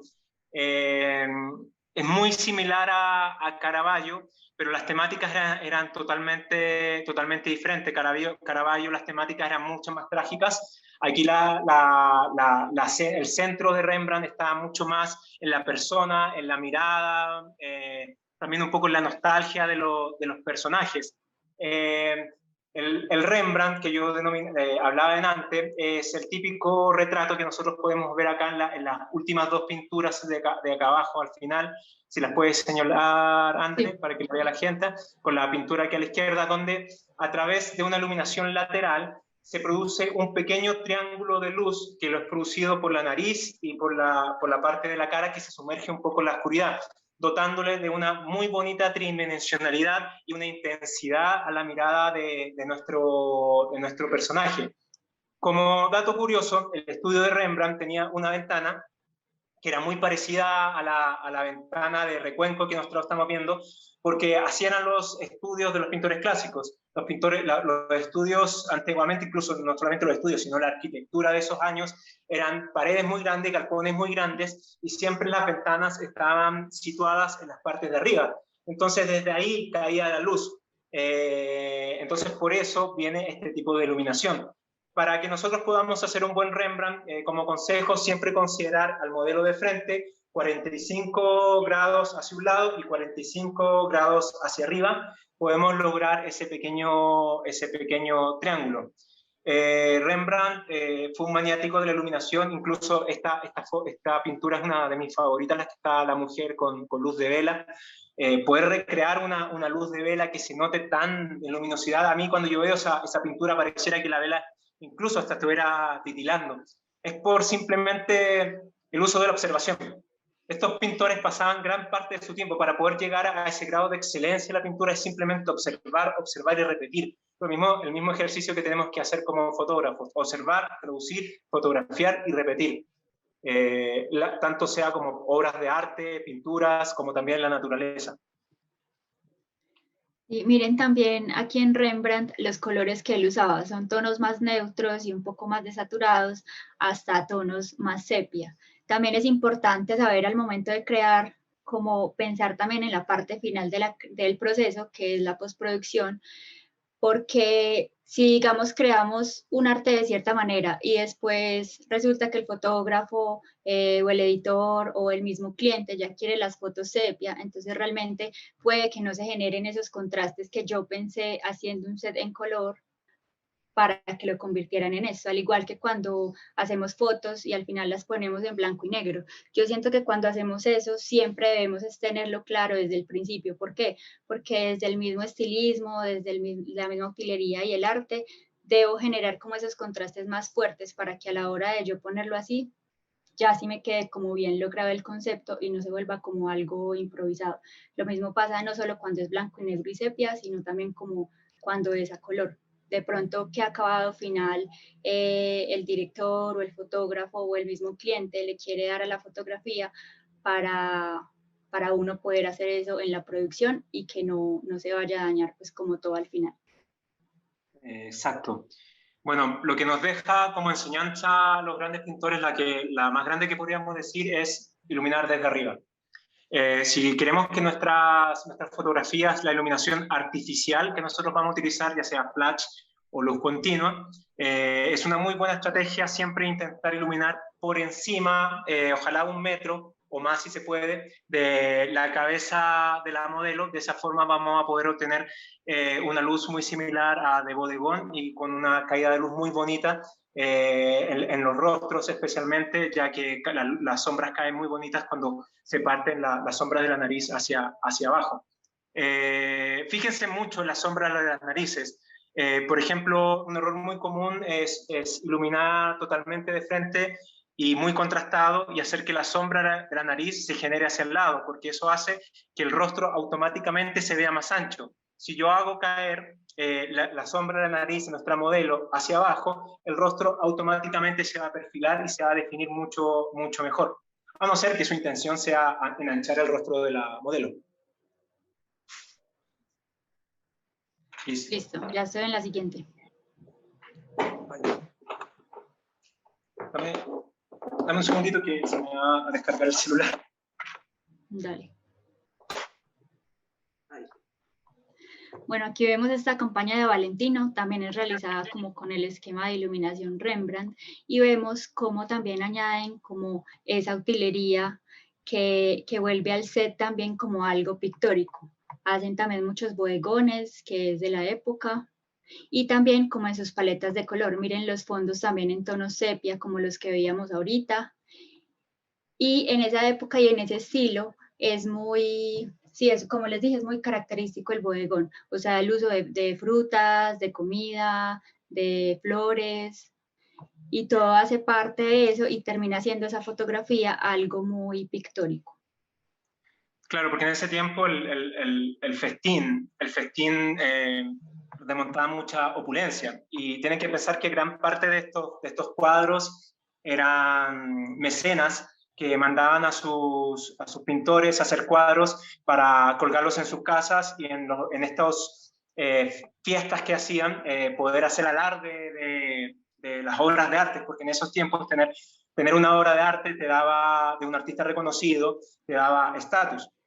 Entonces, igual por eso es la creación de los bodegones de alimentos. Como dice André, también en estas fotografías podemos ver claro el uso de la luz desde arriba, una luz totalmente desde arriba y colores muy en claro oscuro, como los trabajaba Caravaggio o Rembrandt. Aquí es una iluminación muy simple, porque es una iluminación a una sola luz. Podemos tener una luz de relleno, quizás una luz de contra, que nos puede estar aportando un poco más de tridimensionalidad, pero aquí el principal exponente a nivel de iluminación es una luz principal tirada a 45 grados o semilateral, una luz semidifusa, tirada desde arriba como si fuera una ventana. Lo más probable es que sea un octavox bastante grande, y ya dependiendo del tamaño, ahí nosotros podemos controlar el contraste. Sí, Marce pregunta que si en el bodegón pueden aparecer personas. El bodegón se comenzó haciendo, realmente fue por Caravaggio, y se comenzó haciendo fue como unir varias cosas, como frutas, como flores, como algo, como para resaltar y como para transmitir algo, ¿cierto? También se veía mucho pues como con esos mismos esquemas de luz, y pueden aparecer personas, sí, como en estas fotos, pero realmente el bodegón se hace llamar, es como solamente como al producto, pero también, como yo siempre digo, es interesante cuando le empiezo a meter como acciones de personas a esos bodegones o a esas fotografías de los productos. Por ejemplo, si yo tengo el bodegón, digamos este de acá, que son las flores, y muestro una mano sosteniendo una flor, siento que eso ya me va a ayudar mucho a soportar y de pronto a generar más cosas que no me lo generan, digamos, solamente los productos. Entonces, sí podría estar como una persona ahí, pero siento que el bodegón es como más solo como de los productos. Pero realmente el bodegón es como un todo, entonces también digamos que una persona bien puesta, bien pensada, con un buen estilismo, también podría ser parte. Hicimos las dos, ¿sí? Yo no sé qué está, que se demoraron mis siglos ahí. Alguien prendió. Isabela, no. Micrófono. Estaban regañando a un niño ahí. Listo, Miguel, ya pasé a la siguiente. Listo. Bueno, estos 3 videos son unos videos de cómo el cine se inspira en el arte. Acá realmente tengo un video, pero yo creo que estamos como un poco cortos de tiempo, entonces yo creo que les recomiendo que los busquen en Vimeo. Hay estos 3, lo buscan así como Film Meets Art, y aparecen 3 versiones. Y son súper bonitos, súper inspiradores. Es como realmente algunas películas se inspiraron en las obras de arte que vimos ahorita. Se les voy a dejar por acá en el chat. Los links por el chat. En Vimeo los encuentran súper fácil. Listo. Aparte del arte, también nos podemos inspirar en el cine para crear, como decíamos ahorita, la inspiración está como en todo, está como en la vida misma. Pero hablando de cine, esas son algunas películas que sirven mucho para inspiración desde el color, y cuando las vemos realmente todas son una explosión de color, inspirados en ciertos esquemas. Por ejemplo, estas son inspiradas en los colores complementarios. En Amélie se ve muy claro el contraste entre el rojo y el amarillo, y también es una de las películas más recomendadas en cuanto a color y en cuanto a iluminación también. Joker es una de las películas ganadoras y más famosas también por el uso del color, por el personaje, por absolutamente todo. Y bueno, si las ven y comienzan a analizar como por qué el color en cada escena, cada color en las películas como que siempre pasa por algo. O sea, si está azul es porque el personaje está haciendo cierto tipo de cosa que también le va a transmitir al espectador como esa sensación del personaje. O sea, el color ayuda a soportar las acciones del personaje dentro de una película y también puede pasar dentro de la fotografía y dentro de todo. Y en cuanto... Sigue. No, sigue. En cuanto a iluminación, es súper interesante utilizar el cine como referencia, ya que el cine es fotografía en movimiento, y al ser en movimiento tenemos más ángulos de cámara en movimiento. Entonces, al planear una iluminación en cine, generalmente se tiene que pensar en 3 dimensiones, porque cuando nosotros hacemos una producción fotográfica, generalmente utilizamos la iluminación que va por delante, que va en un primer plano. Pero en cine muchas veces tenemos un set, entonces tenemos que hacer una iluminación que abarque absolutamente todos los cambios de cámara sin que molesten las luces, sin que se vean las luces ni todo el equipo. Entonces, a nivel técnico, la iluminación cinematográfica es súper interesante porque lo encuentro que tiene un nivel de complejidad que lleva a otro nivel la iluminación. Y fíjense bien, en el cine hollywoodense es súper interesante porque incluso en el cine hollywoodense, hasta las películas más chotas que nosotros podemos encontrar, las películas más comerciales que nosotros podemos encontrar, siempre a nivel de iluminación y a nivel de color tienen una buena estructura. Porque el color y la luz, como tú percibes la imagen, vende. Es así de simple. Por ejemplo, yo no soy muy fanático de las películas de Rápido y Furioso, son películas que para mí no me llaman la atención, pero si tú las empiezas a analizar y ves, por ejemplo, Rápido y Furioso, y ves cómo está hecho a nivel de color, los contrastes de los carros moviéndose, todo está hecho por un grupo de creativos que el propósito final es que eso llame la atención al verse. Entonces, estudiar eso como desde la película más básica, como los fotógrafos incluyen el color en las fotografías, en las imágenes de movimiento, es súper interesante analizar porque nos da una idea muy grande de cómo nosotros podemos aplicar ese conocimiento en nuestras fotografías para dotar de mucha más fuerza a nuestras imágenes. Por ejemplo, en estas películas podemos ver claro el uso de las paletas complementarias, las luces, los tonos luces, por ejemplo, la película del Joker, los contrastes de cálidos y fríos constantemente aparecen en esa película, y el uso de cálido y frío siempre se utilizaba en el cine para tratar cambios de humor,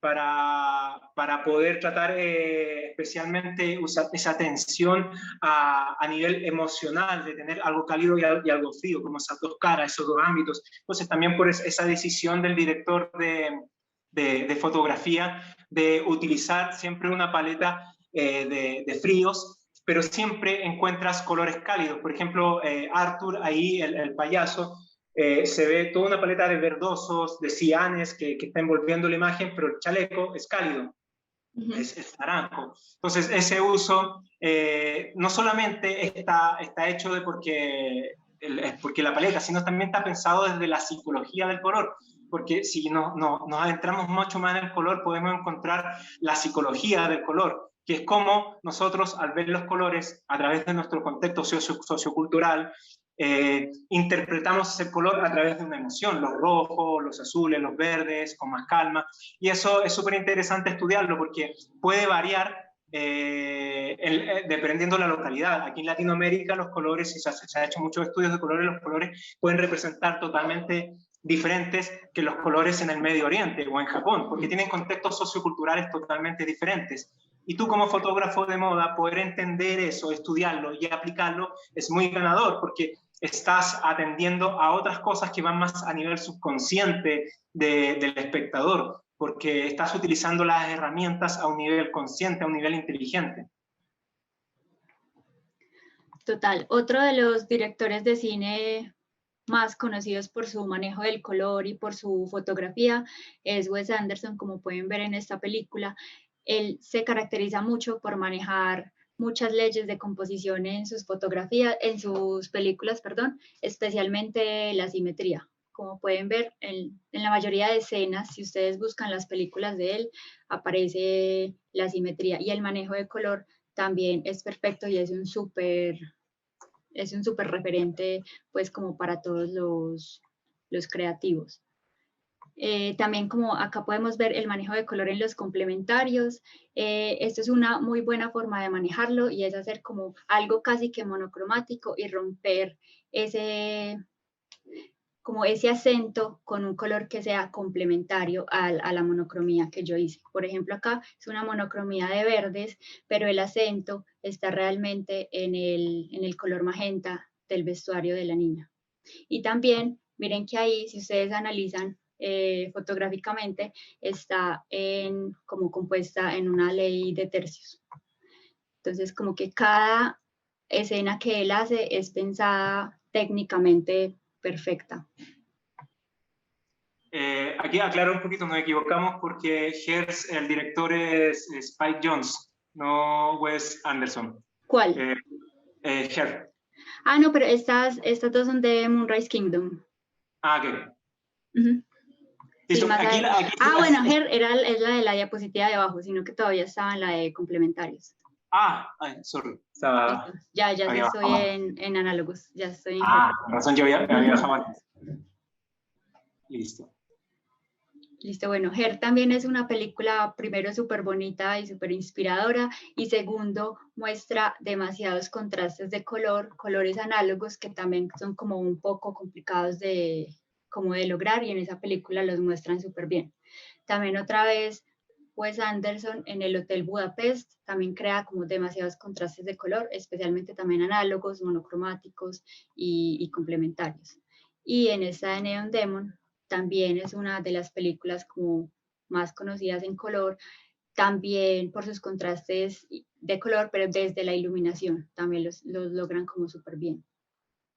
En Her es súper interesante el uso de color porque es una paleta de colores monocromáticos en tonos bien apastelados, sí. Lo que a nivel de colorimetría queda muy bien con el mood de la película, que es constantemente hablando de amor y nostalgia. Entonces hace que visualmente la película sea muy liviana de ver y muy agradable visualmente, y te transmite también esa sensación. Incluso si la película para mí está tan bien hecha que la personalidad del protagonista es la paleta de color. O sea, la personalidad del protagonista está constantemente mostrada en la paleta de color, cómo habla, cómo se mueve, cómo siente, es la paleta de color. Entonces, eso es lo que le decían antes, la investigación, el trabajo que hacen estos personajes para poder hacer una producción y para poder implementar el color en relación a los personajes, en relación a la historia, no es fortuita, siempre está pensada desde un ángulo. Lo mismo el Hotel Budapest, esta imagen es brutal, lo mismo, dos colores, este morado que viene de la paleta de los colores fríos y este rojo, genera una tensión súper bonita en la imagen, y este personaje que está en rojo entre medio automáticamente te da el contexto, le da la atención a la imagen de la escena. Entonces, como fotógrafos también piensen eso, ¿qué tanta atención le quiero dar a mi fotografía? Quiero que sea una fotografía que se sienta como que estoy volando las nubes, o sea una fotografía que se sienta agresiva. Entonces, eso también es súper importante pensarlo a nivel de color, cómo quiero conectar con la emoción a través de la combinación de colores que nosotros vamos a utilizar. Exacto. Estas son algunas películas que tienen monocromías dentro de ellas. La La Land es una ganadora de Oscar en el mejor diseño de producción. es súper buena en color, maneja muchos contrastes y es un musical, entonces como que se logra entender muy bien eso que decía Miguel, como que cuál es la emoción del color en cada escena según lo que quiere transmitir pues como el director. Esta es otra que es The Truman Show, también es una película inspiradora y maneja muchos contrastes monocromáticos, al igual que Hotel Chevalier, que es un corto también de Wes Anderson, pero todo surge como en la misma monocromía de amarillos. En La La Land cabe destacar el vestuario. Para mí el vestuario es increíble porque como se combinan los colores de vestuarios con la puesta en escena, con el escenario, siempre hace que los personajes resalten mucho, Ajá. que se note mucho la emoción y esa vibrancia y conexión que tienen los dos personajes principales a través de la música, notada transformada también en colores. Uh-huh. Listo, ya estoy en la siguiente. Bueno, pasamos a la siguiente. Aquí vamos a dejar 3 películas recomendadas de un PDF que tenemos de 50 películas para fotógrafos. Primero tenemos a Blade Runner. Blade Runner se caracteriza una película por ser una paleta de colores monocromáticos, pero muy saturados, al contrario, por ejemplo, de lo que hablamos de Her. Con una estética súper sucia. Personalmente Blade Runner es un manual de iluminación, y no solamente la antigua, la clásica, sino la nueva. La nueva es, para mí, es un orgasmo visual, especialmente, no sé si está en Netflix, creo que las dos están en Netflix, si tienen la oportunidad de ver.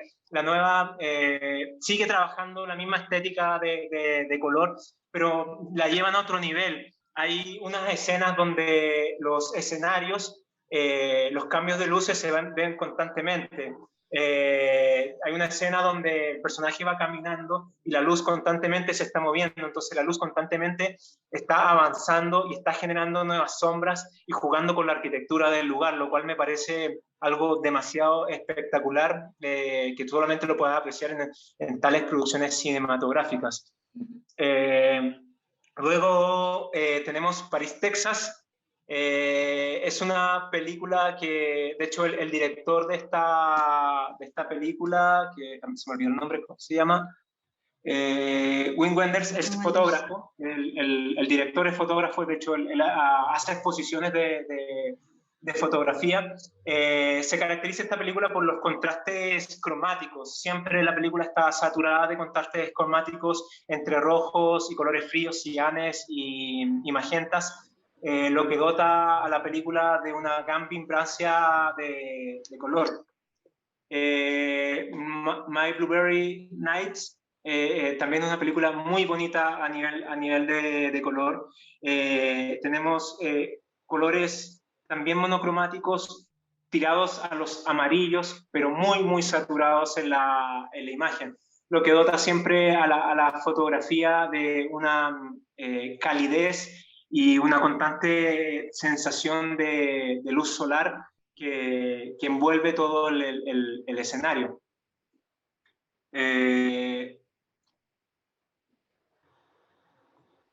¿Tú vas a dejar el PDF para compartírselo a las personas que asistieron? Sí. André, ¿tú lo tienes ahí? Sí, yo creo que se los podemos mandar por medio de Marci, si nos puede ayudar. Sí. Claro, André, yo me encargo de las personas que asistieron. Listo.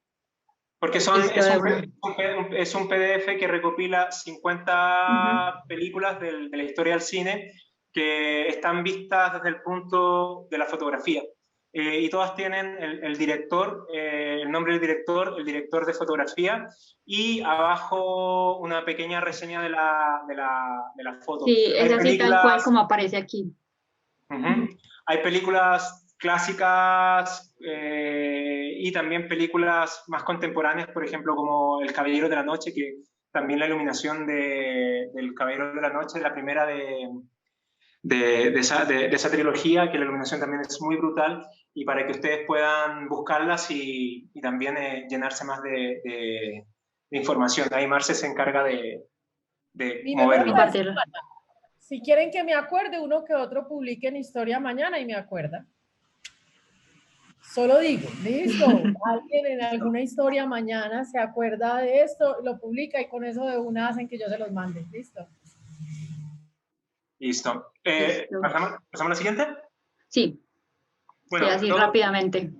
luego tenemos la inspiración en el cine de los 60, en esta campaña de Gucci, que está totalmente inspirado en los shows televisivos que se hacían en esos tiempos y las películas que siempre terminaban que eran muy musicales. Estas series de fotografías son súper interesantes porque estas fotografías crearon una tendencia que hasta hoy es muy utilizada, que es el Orange Style. ¿Se escucha ahí como un micrófono? Si lo pueden silenciar, por favor. Me desconcentro.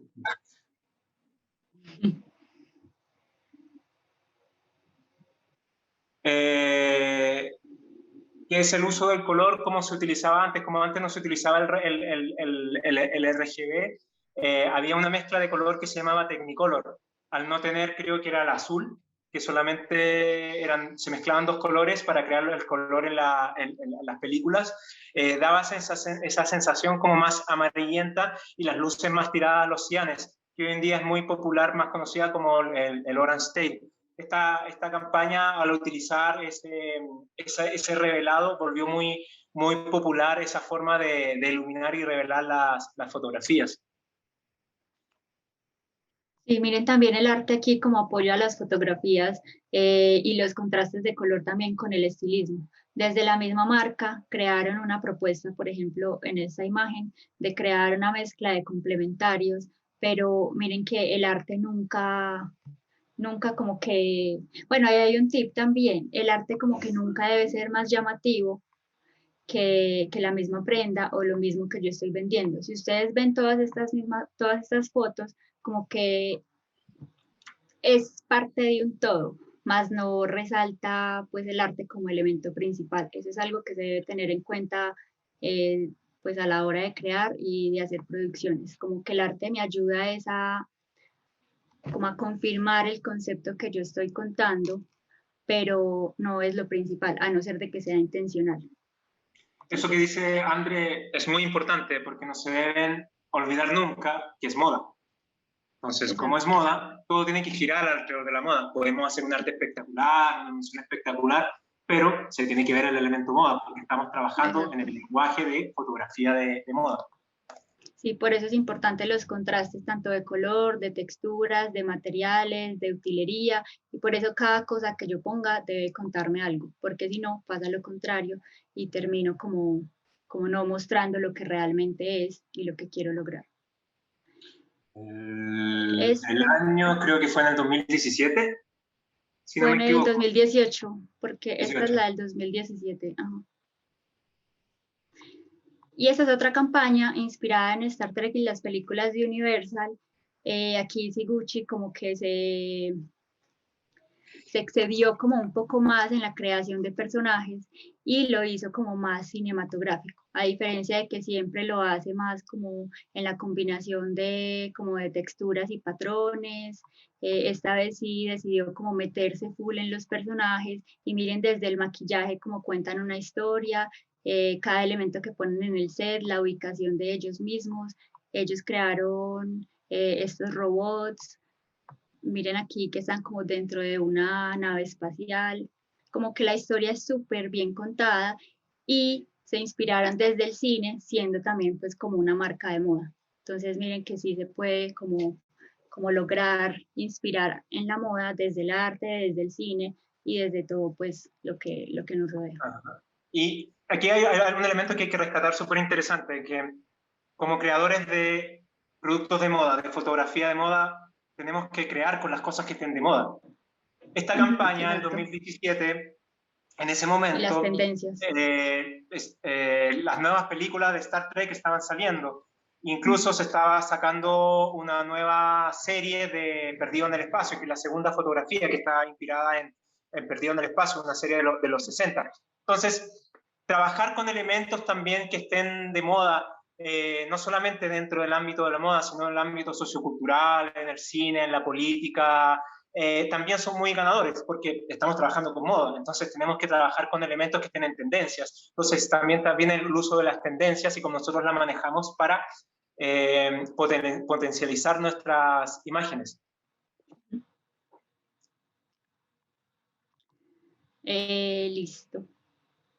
Listo. Bueno, sí, por último queremos hacerles una invitación a este workshop que vamos a realizar. El workshop va a ser de luz continua y de dirección de arte y va a ser enfocado casi que en todo lo que les dijimos hoy, pero lo bueno es que va a ser una producción real de 2 días, entonces van a tener la oportunidad de realmente vivir cómo es una producción, va a incluir alimentación, todo, o sea, es real como si estuviéramos trabajando con cliente, vamos a construir arte, aprender de texturas, materiales, cómo conceptualizar desde cero, vamos a tener maquilladora, modelo profesional, absolutamente todo.